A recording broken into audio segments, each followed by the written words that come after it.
Hi అండి, నేను మీ హిమ. ఇప్పుడు చేపల పులుసు అయితే ప్రిపేర్ చేసుకుందామండి. దానికి కావాల్సినవి శుభ్రంగా కడిగి పక్కన పెట్టుకున్న చేప ముక్కలు, అలాగే 2 ఉల్లిపాయలు, 2 పచ్చిమిర్చి,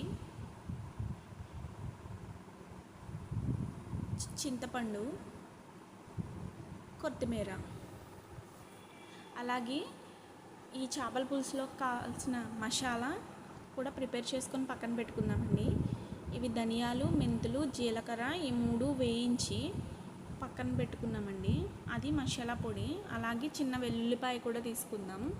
ఇప్పుడు చింతపండుని కొన్ని వాటర్ వేసుకొని పులుసుకి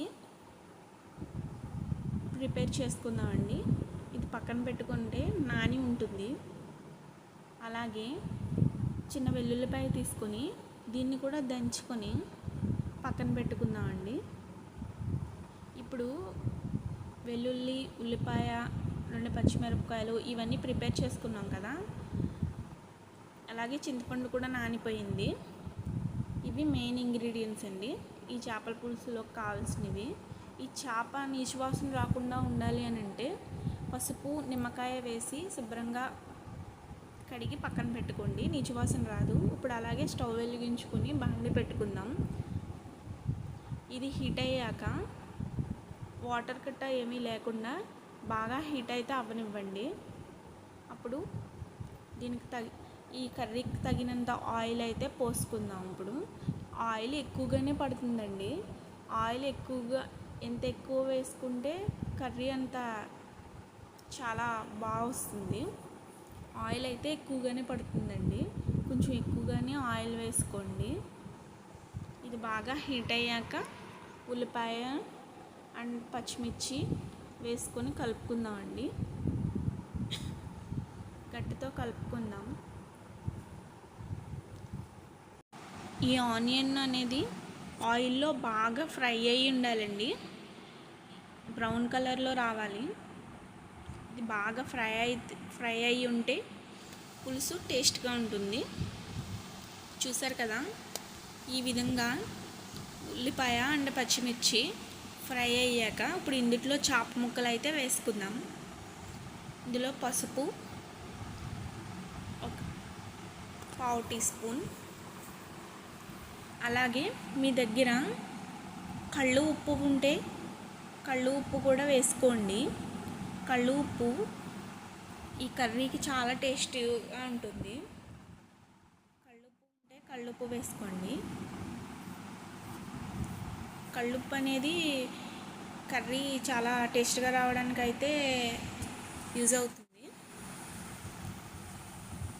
అందుకే కళ్ళు ఉప్పు వేస్తున్నాం. అలాగే 2 టేబుల్ స్పూన్ల కారం. కొంచెం స్పైసీ కావాలని అంటే 2 టేబుల్ స్పూన్ పైనే మేమైతే 2.5 స్పూన్స్ వేసామండి, సరిపోతుంది. ఇలా కారం కొంచెం ఎక్కువ ఉంటేనే ఈ కర్రీకి చాలా టేస్ట్ అనేది వస్తుంది. ఇప్పుడు వేసుకున్నాం కదా, ఉప్పు, కారం, పసుపు ఈ 3 వేసుకున్నాం. ఇప్పుడు ఒక్కసారి క్లాత్తో అటు ఇటు కుదపండి. ఒకటి గుర్తుపెట్టుకోండి, ఏ చేప ముక్కల్లో అయినా గట్టి అయితే పెట్టకూడదండి. ఇది ఏంటంటే కొంచెం ఈ చేప ముక్క వచ్చేటప్పటికి కొంచెం గట్టిగానే ఉంటుంది. కాబట్టి మధ్యలో గట్టి పెట్టుకున్న ప్రాబ్లం ఏమీ లేదు. ఇప్పుడు మనం పక్కన పెట్టుకున్నాం కదా మసాలా పొడి, ధనియాలు, మెంతులు, జీలకర్ర వేయించిన పొడి, అది వేసుకున్నామండి. ఇప్పుడు వాటర్ కూడా పోసుకోండి. ముక్క ములిగేంత వాటర్ అయితే పోసుకొని ఒక్కసారి మళ్ళీ క్లాత్తో అటు ఇటు కుదపండి. కుదిపాక మొత్తం ఆ ఉప్పు, పసుపు, కారం, మసాలా పొడి మొత్తం ఆ ముక్కలకి అయితే పడుతుంది. ఇప్పుడు ఒకసారి మూత పెట్టేయండి. ఇంకా మాకైతే వాటర్ సరిపోలేదనిపించింది, అందుకని కొంచెం యాడ్ చేసుకున్నాం. ముక్క గట్టిగా ఉంటుందని చెప్పాను కదా. ఈలోపు చింతపండు అయితే నానబెట్టుకున్నాం కదా, అది ప్రిపేర్ చేసుకుని పక్కన ఒక గిన్నెలోకి తీసుకొని పెట్టుకుందామండి. ఇది కొంచెం చిక్కగానే తీసుకోండి. చింతపండు అనేది కొంచెం చిక్కగా తీసుకొని పక్కన పెట్టుకోండి. ఇది ఎంత చిక్కగా ఉంటే పులుసు అంత టేస్ట్గా ఉంటుంది. ఎక్కువ వాటర్ అయితే వేసుకోకండి, చిక్కగానే తీసుకొని పక్కకు పెట్టుకోండి. చేపల పులుసుకి ఈ చింతపండు రసం అనేది టేస్ట్ని ఇస్తుంది. అలాగే కొన్ని వాటర్ పోసుకొని మిగిలిన రసం కూడా తీసుకుందామండి. పులుసు అయితే ప్రిపేర్ అయిపోయింది, చింతపండు రసం. ఇది ఇప్పుడు ఈ చేప ముక్కల్లో కర్రీలో వేసుకుందాం. ఇది కొంచెం ముక్క అనేది గట్టిగా ఉంది కాబట్టి మనం గరిటె పెట్టినా సరే అది బ్రేక్ అవ్వట్లేదు. ఇది కుక్ అవ్వడానికి చాలా టైం పడుతుందండి. చాలా టేకెన్ ప్రాసెస్ అనేది చాలా టైం అయితే పడుతుంది కర్రీ ప్రిపేర్ అవ్వడానికి. ఇప్పుడు ఒకసారి మళ్ళీ మూత తీసుకొని చూద్దాం.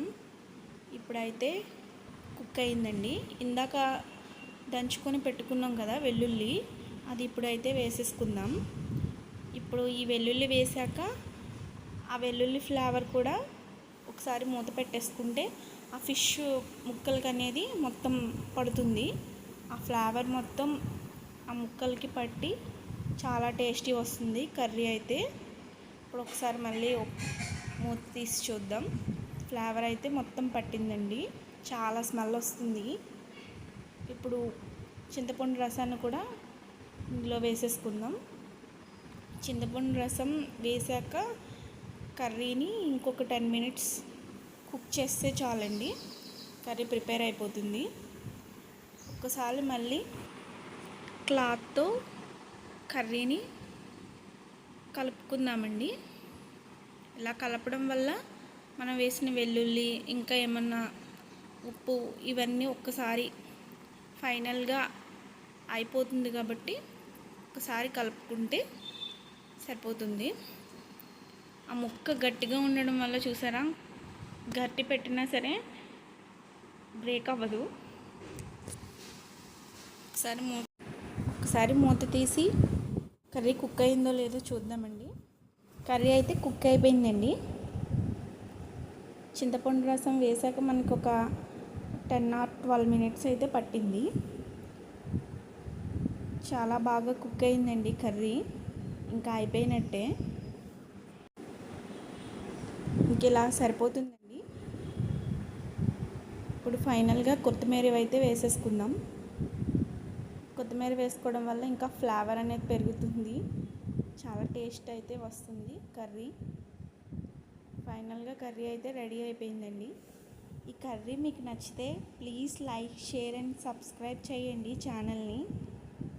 కర్రీ ఇప్పుడు ఎలా ఉందో టేస్ట్ చేసి చూద్దాం. వేడివేడి అన్నంలో ఈ వేడివేడి చేపల పులుసు వేసుకుని తింటే చాలా బాగుంటుందండి. దీన్ని మీకు ఒక్కసారి టేస్ట్ చేసి చెప్తాను కర్రీ ఎలా ఉందో అనేది. చూసారు కదా ఎంత బాగా అయితే వచ్చిందో, మీకు చూస్తుంటేనే అర్థమవుతుందండి కర్రీ అనేది చాలా బాగా ప్రిపేర్ అయిందని. స్మెల్ అయితే చాలా బాగుంది, కర్రీ కూడా చాలా. ఇలాగే ఒకసారి మీరు కూడా ట్రై చేయండి, చాలా బాగా వస్తుంది.